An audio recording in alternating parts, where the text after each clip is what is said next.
Bienvenidos al programa de preguntas y respuestas de esta semana.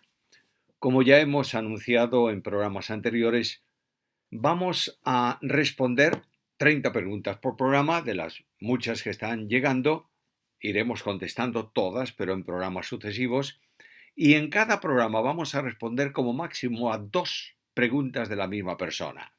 Esto no significa que no pueda hacer más, puede hacer todas cuantas quiera, pero si, por ejemplo, hace 10 preguntas una misma persona, sepa que tardará 5 programas en responderse a todas las preguntas que formula. Nos sentimos muy honrados por vuestra confianza y nos entusiasma seguir recibiendo preguntas, no importa cuántas sean y de quién sean.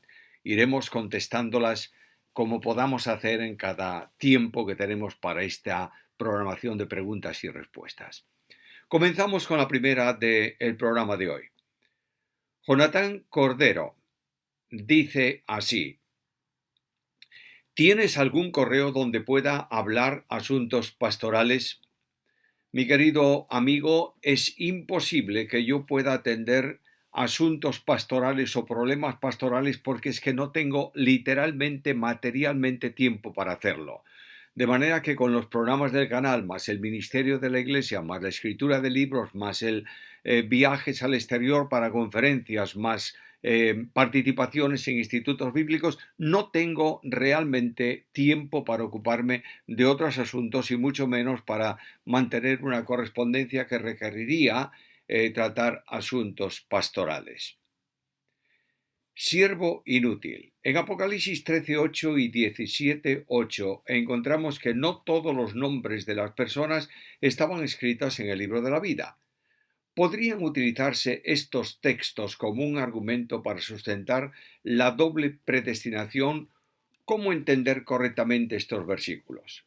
No pueden usarse para eso porque no tratan de eso. Simplemente es una indicación de lo que Dios tiene en su registro, valga la expresión. El nombre de los que están escritos en el libro de la vida, unos sí y otros no. Pero no hay ninguna indicación en la Biblia que hable de preterición, es decir, de destino o repulsa de algunos por parte de Dios para condenación eterna. William Osvaldo Pérez. Tengo familiares, testigos de Jehová, que aceptan a Cristo como un ángel creado por Dios Padre y luego por medio de Cristo fue todo creado. Es una herejía. Pero ¿qué puedo hacer para que vean la verdad, ya que son muy cerrados en su doctrina? ¿Qué me aconseja para ayudarlos? Mi querido amigo, no hay peor ciego que el que no quiere ver. Es sumamente difícil argumentar a personas que están enseñados en una determinada secta, no importa la que sea, y que condicionan su forma de pensar. Lo mejor que podemos hacer es ponerlos en oración y plantearles con mucha humildad y mucho respeto algunas preguntas que sin duda les van a inquietar. Por ejemplo, ¿cuántos son los que van a estar en el cielo? Y la respuesta son 144.000. Habitualmente responden así. ¿Y quiénes son esos? Bueno, son los hijos de Dios. Y tú lo llevas a Juan capítulo 1, versículo 12 y le dice: todos los que creyeron, los que le recibieron, los que creen en su nombre, les ha dado potestad de ser hechos hijos de Dios. Luego, teóricamente, con la misma argumentación, en el cielo va a haber mucho más que 144.000. Y luego hablarles de Cristo, llévalo a Cristo, hazles entender que ellos no tienen esperanza ni ilusión de vida, porque el que no tiene a Cristo no tiene realmente esperanza. Siervo inútil. ¿Quién corrige al pastor cuando en su predicación desde el púlpito en la iglesia interpreta incorrectamente las Santas Escrituras? ¿Qué hacer frente a una situación así? Bueno, primeramente es necesario saber lo que tú entiendes o lo que se entiende por correcta interpretación. A veces el pastor interpreta una parte de la Escritura contraria a la forma de entenderla tú. Si esto no es así y la interpretación que hace es una interpretación contraria a la verdad bíblica, lo que tiene que hacer cualquier creyente es llevarle al pastor la Biblia y decirle: explícame por qué dices esto, yo entiendo otra cosa distinta. Él te aclarará lo necesario, pero sobre todo, lo que tienes que hacer es orar por el pastor, para que el Espíritu Santo de Dios le ilumine y él pueda dar una comprensión clara de lo que la palabra de Dios dice en lo que él está interpretando. Hugo Osuna.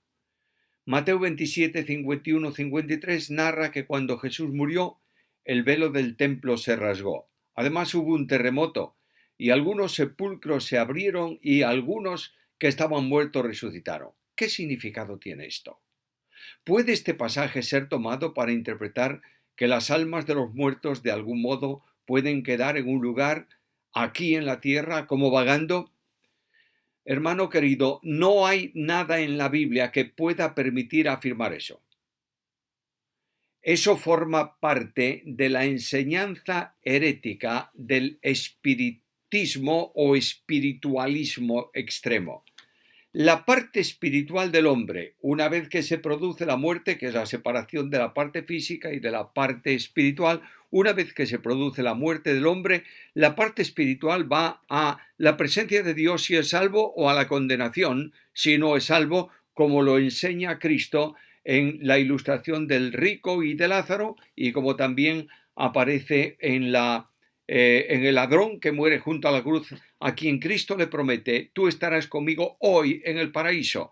Y hablar de hoy en el paraíso es hablar del cielo. El apóstol Pablo lo expresa con toda claridad cuando dice que él conoce un hombre que no sabe si en cuerpo o en espíritu fue llevado al tercer cielo, y un poco más adelante dice que ese tercer cielo era el paraíso de Dios. Farru 11 Maya. En 2 Tesalonicenses 2:1-2, los pretribulacionistas interpretan en la segunda venida, pero Pablo se incluye cuando dice nuestra reunión con él. Entonces, ¿Pablo qué esperaba? ¿El arrebatamiento o la segunda venida? Bueno, mi amigo, es interpretar el texto como tú quieres interpretarlo. O como quieren interpretarlo. Ya no te incluyo a ti en esto, no te ofendas de esta apreciación personal o algo, con todo afecto y cariño. Hay que entender el entorno textual de los versículos. Pablo está refiriéndose primeramente a la venida del Señor para recoger a su iglesia y en segundo lugar amplía el concepto y habla del tiempo del día del Señor, que es la tribulación, que algunos pensaban que ya había llegado por la situación tremenda en que estaban atravesando aquellos creyentes en Tesalónica y pensaban que ya la tribulación se estaba produciendo. Y Pablo hace una distinción. Nosotros los que vivimos esperamos la venida de Cristo, el recogimiento de la iglesia. La tribulación vendrá en tiempo después de la partida de la iglesia para estar con el Señor. Farru 11 Maya. ¿Qué opina acerca del dispensacionalismo que se fundó en 1800 cuando Margaret MacDonald profetizó dando lugar a este sistema teológico? Quien diga que el sistema dispensacional, o si algunos lo prefieren, el dispensacionalismo, lo fundó Margaret MacDonald, están demostrando una absoluta ignorancia de ese tema. El argumento que suelen usar los antidispensacionales o antidispensacionalistas es que fue una mujer la que tuvo un sueño y la que produjo todo ese complemento interpretativo de la Biblia. Pero el sistema dispensacional estaba en la mente de los apóstoles, que hablan de tiempos diferentes y hablan de resurrecciones distintas y hablan de la venida del Señor. Los apóstoles están hablando de un sistema o expresando un sistema dispensacional. En segundo lugar, ese sistema dispensacional de interpretación se va extinguiendo especialmente a partir de Agustín de Hipona con su alegorismo sobre lo que es el reino de los cielos en su libro Civitates Dei, la ciudad de Dios, que dice que la iglesia, cuando el evangelio se ha predicado, ahí está el reino de Dios. Pero eso es una interpretación agustiniana, alegórica, pero no es la interpretación bíblica. El sistema dispensacional se va mencionando a lo largo del tiempo de una forma muy paulatina y a veces peligrosa para los que lo mantienen, y llega el tiempo en que un jesuita, por supuesto católico romano, chileno, Manuel Acunza, escribe un libro que se titula la venida del Mesías con esplendor y gloria, en donde afirma la interpretación dispensacional de la Biblia. A partir de ahí, esa reflexión de ese jesuita, fantástica, por supuesto, teniendo en cuenta la luz que él tenía en ese momento y los peligros que él corría cuando interpretaba de esta forma, pasó a teólogos como Eric Sauer, como John Nelson Darby, que elaboraron un sistema dispensacional de interpretación bíblica. Luego de ahí otras personas participaron también, como puede ser el doctor Scofield, el doctor Schaeffer, Walworth, Pentecost, etcétera, etcétera, etcétera, etcétera. Esa mujer que se ha mencionado se vinculó al sistema dispensacional porque ella quiso, porque para ella era el sistema de moda. Y como persona en un entorno religioso determinado, dice que tuvo una visión y que Dios le reveló todo eso. No es cierto, no es verdad. Por tanto, el sistema dispensacional no nació en el año 1800. Tengamos mucho cuidado con las afirmaciones que hacemos, y para hacer una afirmación hay que documentarla y evidenciar que lo que se afirma es correcto. Ángel Silva. Predicar la palabra de Dios por las redes sociales para que llegue a todas partes del mundo es una bendición, pero ¿es correcto que publiquen todo lo que hacen en cuanto a ayuda social? Lo digo porque la Biblia dice que lo que haga la mano derecha no sepa lo que la hace la izquierda. Realmente no entiendo la pregunta. ¿Predicar el evangelio por redes sociales es bueno? Sí, es bueno.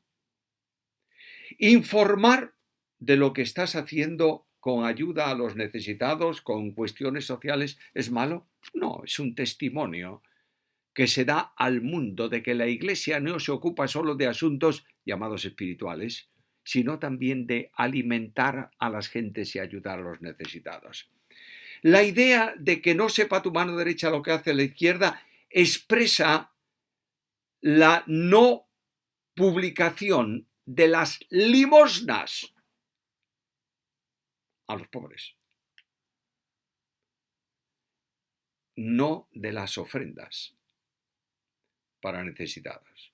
Quiero decirte que hay algunos que toman ese texto y, como lo bueno es que no sepa la mano derecha lo que hace la izquierda, no ofrendan ni con la derecha ni con la izquierda. De esta forma, al no ofrendar, nadie lo sabe. No podemos extremar interpretaciones para justificar posiciones. Ángela Silva. Sé que usted ha escrito un comentario al libro de Josué, pero ¿podría decir cuál es la síntesis? Es decir, el capítulo y versículo que resume el libro de Josué. Lo digo porque a mí me lo iluminó el Espíritu Santo y me gustaría saber si coincidimos. Caso contrario, yo le compartiré como pregunta para el próximo programa. Estimada hermana mía, estoy expectante por saber lo que el Espíritu Santo te dijo tocante al resumen, capítulo y versículo del libro de Josué. Yo no lo tengo. Por tanto, será que a lo mejor el Espíritu Santo no me lo reveló a mí, y he hecho un análisis durante 5 años, versículo a versículo del libro de Josué. Por tanto, por favor, dinos para conocimiento general cuál es ese versículo y ese capítulo que resume todo el libro de Josué. William Osvaldo Pérez. Si durante el milenio en la tierra todo va a ser amor, paz, justicia, etc., ¿cómo es posible y por qué se les permite a las personas, países y reinos que construyan armas y se levanten para la guerra contra Jesús? ¿Satanás fue atado cuando Jesús entregó su vida en el Calvario o lo será en el milenio? Es preciso distinguir bien una cosa. En la cruz del Calvario, Satanás y sus huestes fueron derrotadas absolutamente y están vencidos. Colosenses capítulo 2, versículo 15. Satanás sigue actuando por permiso de Dios hoy y está conduciendo y gobernando al mundo en un sistema mentiroso y homicida que es su condición propia y natural. Este Satanás, que será atado literalmente en el milenio, durante el tiempo del reino milenial, será suelto después del milenio, y la Biblia dice que cuando los 1000 años se cumplan, Satanás va a organizar las naciones de la tierra no salvas para el último combate contra Dios, la última guerra contra Dios. No dice el texto bíblico que se arman y se preparan durante el milenio, ¿está claro? Sino después de que el tiempo milenial ha terminado. Angélica, si la fe es un don de Dios y Él lo da según su voluntad para creer el Evangelio, entonces, ¿cómo podré creer si no me lo da? Tienes que responderte la pregunta, ¿te lo dio o no te lo dio? Porque si has creído, te lo ha dado. A formular preguntas que son suposiciones humanas no conduce a ninguna verdad bíblica y lo que sí genera son inquietudes personales. Lo que Dios hace, lo hace Dios, pero sobre todas las cosas, Dios no hará jamás nada que no sea en amor, en justicia y en fidelidad. Antonio Fernández Heredia, ¿quién cree que detiene el anticristo según lo que Pablo dice a los tesalonicenses? No cabe duda ninguna que quien detiene el programa diabólico para poner un hombre en el trono de Dios es el Espíritu Santo de Dios. Solo Dios puede detenerlo y llegará el momento en que el Espíritu Santo deje de actuar en esa contención y entonces se producirá prosperará el programa satánico y el anticristo se asentará en el trono como Dios, haciéndose adorar como Dios. Adán Ezequiel Durán Fuenzalida ha predicado alguna vez enseñanzas que después se ha dado cuenta que estaban equivocadas. Si eso es así, ¿cómo afrontó la situación? Mira, nunca por la gracia de Dios enseñé ninguna doctrina errónea, pero sí he variado de posición en algunas interpretaciones generales. Por ejemplo, en asuntos que tienen que ver con costumbres, como copas o copitas para la comunión, en música de un tipo o de otro tipo, en vestidos femeninos con pantalones o sin pantalones, en joyas o no joyas, en todas esas cuestiones yo he variado y mucho porque la Biblia de Dios me ha revelado. Cuando descubres que lo que estás sustentando no es conforme o no tiene un argumento bíblico sólido, lo que tienes que hacer es decirlo y decir con toda sinceridad, estaba equivocado en esto y por supuesto no imponerlo aunque otros lo hayan enseñado.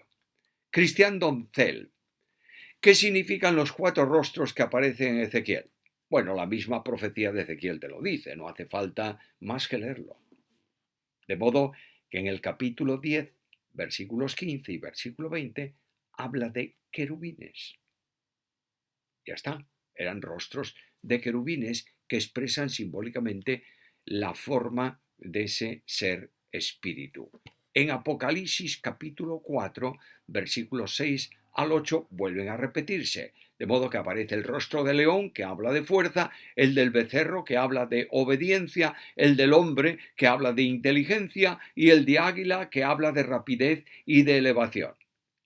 Algunos son símbolos y algunos piensan que son las figuras simbólicas que podrían representar cada uno de los 4 evangelios, pero eso es pura deducción humanamente hablando frente a eso. Cristian Doncel, nuevamente, ¿a qué hace referencia el cuerno pequeño que sale de la 4ª bestia de Daniel 7? Bueno, muy sencillo. Si es el Imperio Romano, el último imperio, y sale del Imperio Romano, no puede ser más que el gobernador, el gobernante, el rey del futuro, y este rey del futuro no es otra persona que el anticristo. Carlos García, en cuanto a Hebreos 6, 4, 6, porque es imposible que los que una vez fueron iluminados y recayeron sean renovados para arrepentimiento. Es una advertencia de apostasía a creyentes o a incrédulos. Hemos contestado ya la pregunta en otro programa. Te remito a ese programa, pero simplemente sintetizo para no reiterar lo que ya hemos dicho. La epístola a los hebreos está escrita para creyentes, no para inconversos. Por tanto, lo que está diciendo es que algunos de los creyentes que por la persecución probablemente estén decididos a dejar de congregarse y de seguir las reglas del cristianismo y volver a las prácticas judaizantes pueden perder su salvación, y la respuesta bíblica es imposible, porque tendría que Cristo ser crucificado nuevamente para el arrepentimiento de esa persona. Por tanto, está hablando de retirada de la práctica religiosa de los creyentes y no de los incrédulos. André Mejía, algunas iglesias predican la doctrina de la cobertura espiritual. ¿Es bíblica? Pues no lo sé.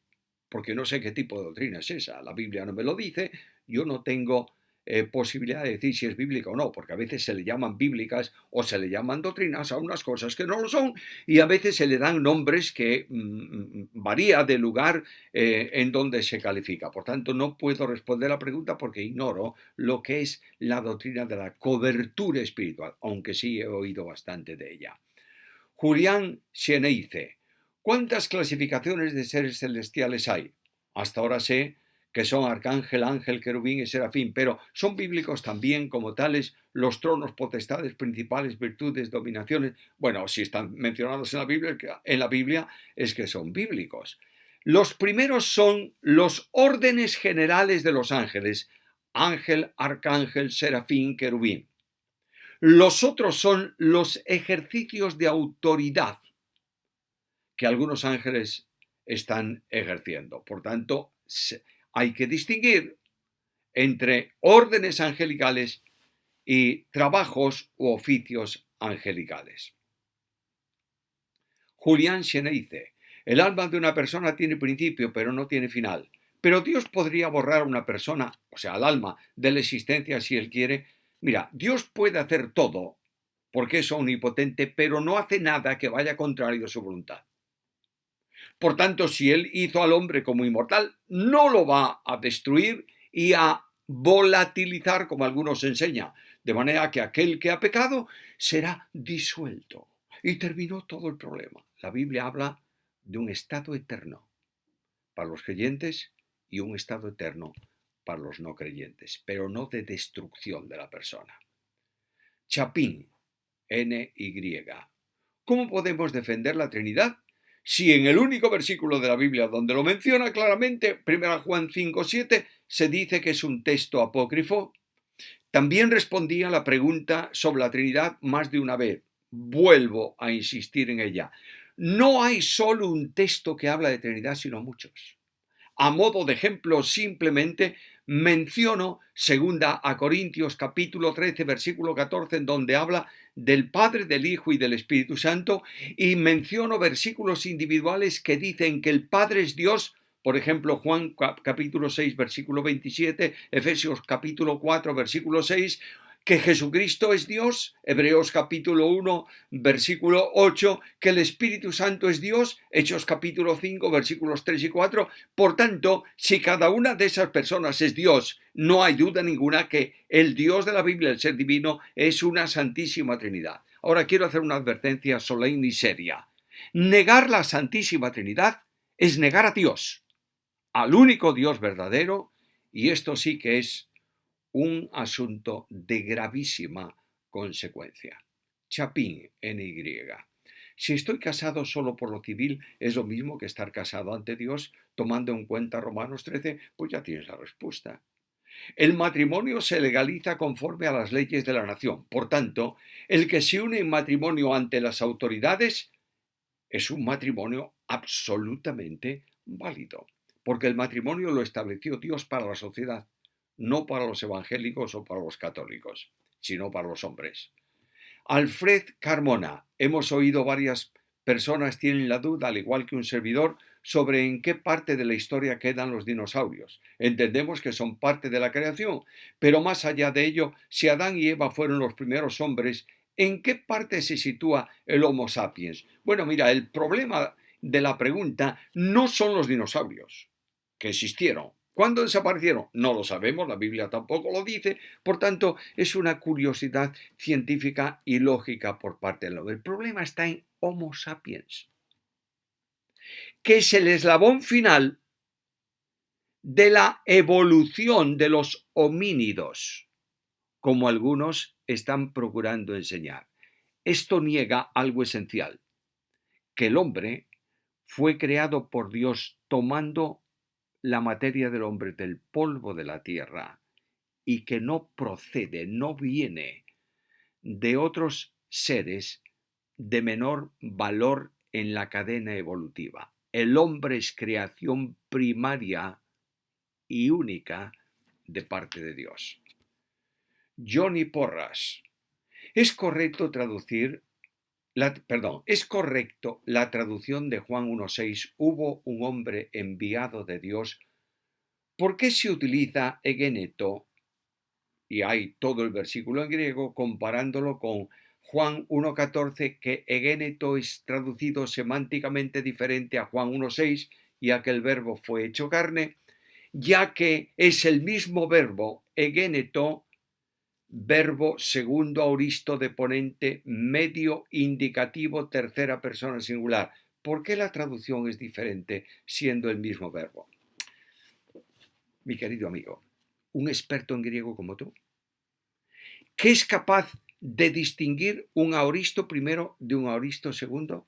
¿Qué es capaz de entender que el verbo está en deponente, en voz media de indicativo y en tercera persona singular? Conoce mucho griego y sabe la respuesta.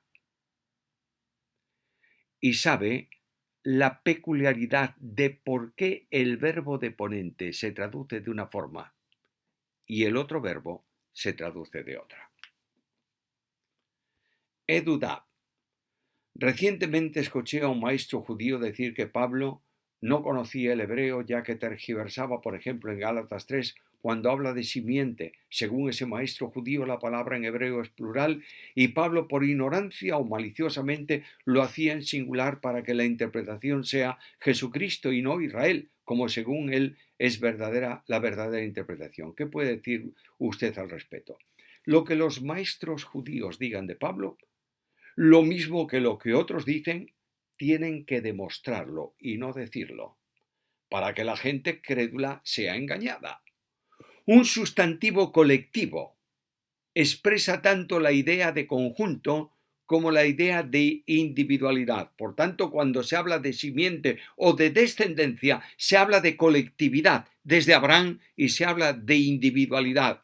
La Biblia enseña que no se trata de Israel, porque en el texto hebreo se lee en Génesis 12.3, en ti, referido a Abraham, serán benditas todas las naciones de la tierra.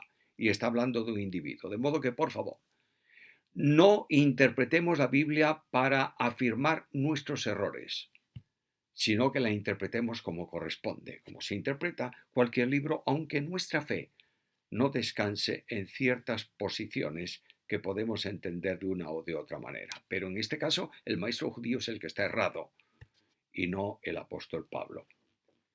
Marco Antonio Patiño Suárez. Por cuanto Dios sabe todo de antemano, tenía desde antes de la fundación del mundo un conocimiento completo de carácter y forma de ser de todos aquellos seres humanos que a causa de su incredulidad irán a condenación. Con base a ese conocimiento, tomó Dios para sí el remanente, es decir, a los suyos, y a estos predestinó, llamó, etc., los cuales por la obra del Espíritu Santo en ellos llegan a ser creyentes y recibir la salvación por gracia, de manera que no hubo escogencia aleatoria de los que habían de ser salvos, sino que éstos fueron retirados de entre la gran multitud de la humanidad caída, una vez individualizados los que iban a perdición. Bueno, es una pregunta o un comentario, una pregunta enormemente extensa, la voy a resumir. Lo que Dios hizo antes de crear al hombre fue determinar salvar al hombre. Eso fue lo primero que Dios hizo. De manera que la elección de Dios de unos para salvación, porque sabía lo que iba a ocurrir, convierte a Dios en un mero adivino. Dios actúa, porque la salvación es de Dios. Dios determinó en primera manifestación salvar al pecador. Segunda Timoteo capítulo 1 versículo 9, quien nos salvó y llamó con llamamiento santo, no conforme a nuestras obras, sino según su propósito y la gracia que nos fue dada en Cristo Jesús antes de los tiempos de los siglos. Y Dios determinó en ese plan de redención al Salvador que salvaría a todo aquel que creyese en él. Marcos Antonio Patiño Sánchez. Todas las explicaciones que he oído, no usted sino otros pastores, acerca de Mateo 16:28, han dicho que Jesús se refirió a su transfiguración. Yo no creo que haya sido así, pues pasaron solamente 6 días desde que el Señor pronunció esas palabras hasta ese hecho. ¿Cómo habría sido posible que en tan corto tiempo falleciera toda esa gente, excepto algunos? Por otra parte, en el versículo 28 continúa la idea del anterior, en el cual Jesús se refirió a su venida como juez. Aquí pues surge un problema. ¿Cómo sería posible que esos algunos pudieran vivir hasta la venida del Señor? Hermano mío amado, estás interpretando revolucionariamente el pasaje bíblico. No puede entenderse un texto al pie de la letra en el sentido de que murieran todos menos aquellos a quienes Jesús iba a manifestar ¿qué? La venida del reino de Dios con poder. Esto se produjo 6 días después, cuando Jesús llamó a 3 de ellos y subiendo al monte se transfiguró manifestándole a ellos lo que iba a ser el tiempo futuro, en el tiempo futuro, la venida del reino de Dios con poder, en donde el rey estaría glorioso, donde los santos de la antigua dispensación, representados en los personajes del Antiguo Testamento allí presentes, se manifestarían y donde los santos de la Iglesia estarían presentes también. Por tanto, el texto de Mateo es muy sencillo. Habrá algunos de los que están presentes que no morirán hasta que vean el reino de Dios viniendo en poder. Y 8 días después cumplió lo que les había prometido. Getsemaní. Hay un pastor que dice que quien no diezma está en doble maldición porque usando los versos de Malaquías. ¿Es correcto? Se puede decir lo que se quiera distorsionadamente y aplicarlo a la Biblia como mejor nos parezca. La maldición de Malaquías es doble. Primero, porque Dios había establecido para el pueblo de Israel que diezmara. De modo que quien no diezmara estaba cometiendo un pecado y estaba poniéndose bajo el juicio de maldición por el pecado cometido. Segundo, porque en tiempos de Nehemías, el pueblo de Israel había adquirido un compromiso de diezmar y habían firmado el documento. Por tanto, hay una doble maldición, o sea, un doble pecado en lo que ellos hacían si no diezmaban. Pero en el Nuevo Testamento no se habla para nada de asuntos que tienen que ver con el Antiguo Testamento. Es más, en el Nuevo Testamento no se menciona el diezmo como elemento de unidad monetaria para la ofrenda, sino que se menciona a la ofrenda como sacrificio espiritual delante de Dios. Jesús Heredia. En el libro Curso Práctico de Teología, Francisco La Cueva y menciona una enorme cantidad de datos que no vamos a leer en la pregunta porque ocuparíamos prácticamente el tiempo del programa, y habla del amiraldinismo y cita al teólogo francés Amirault y habla de lo que él creía y estaba hablando de la resistencia del libre albedrío humano a la gracia, etcétera, etcétera, etcétera, etcétera, etcétera. ¿Puede explicarnos la enseñanza de este apreciado hombre de Dios, el doctor Francisco La Cueva? ¿Podría explicar la diferencia que él hace de regeneración y nuevo nacimiento? Mi querido hermano y amigo, responder a esta pregunta sería necesario saber primeramente quién fue Amirault y qué enseñaba en una posición personal sobre lo que él llamaba calvinismo. De modo que no es posible una respuesta porque necesitaríamos todo un programa simplemente para introducir el sistema de pensamiento de este teólogo francés. Por otro lado, no estamos para hacer una exégesis de Francisco La Cueva. Está lo que él dijo, está escrito en el libro, y lo que tenemos que hacer es que Francisco La Cueva enseñó, yo soy testigo de eso, de la doble sustitución de Cristo en la cruz. Una sustitución virtual para el que cree, una sustitución potencial que hace salvable a todo aquel que acuda a él y lo reciba por medio de la fe. Que la salvación es una obra de Dios y que el hombre se pierde responsablemente porque no cree. Ismael Hernández. ¿Pasaremos la gran tribulación en la tierra? Yo creo personalmente que no. Creo que la Iglesia va a ser trasladada al cielo antes de la tribulación. Por tanto, es una pregunta que tiene que ver con una interpretación de doctrina general, no doctrina fundamental. Rolando Peralta Mera, usted hace referencia a un libro con el nombre Solo Paz. ¿Puede ayudarme facilitándome el autor para poder conseguirlo en las librerías en mi país? Pues más de uno me ha preguntado eso. Lamento decir que el libro está escrito en el año 1883, que no hay nombre del autor, es una colección de historias sobre la paz del alma cristiana, que está editado en Inglaterra, y lo único que tengo es una referencia a pie de página que pone Londres 1883, y no sé quién lo ha escrito, ni que se haya reeditado más.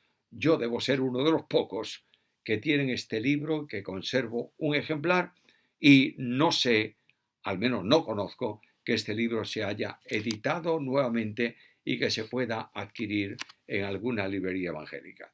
Con esto llegamos al final de este programa. Muchas gracias por vuestra atención. Dispensadme cuando a veces en alguna pregunta soy un poco enfático en afirmar o en decir las cosas. Os amo, os respeto con todo cariño y consideración cristiana, y si este programa ha sido de bendición para vosotros, no dejéis de invitar a vuestros amigos a suscribirse al canal. En el canal nuestro hay mucho más que preguntas y respuestas. Hay un mensaje de aliento los martes, hay preguntas y respuestas los miércoles, hay el viernes un estudio bíblico y el domingo un mensaje dominical. Que la gracia del Señor sea con todos vosotros.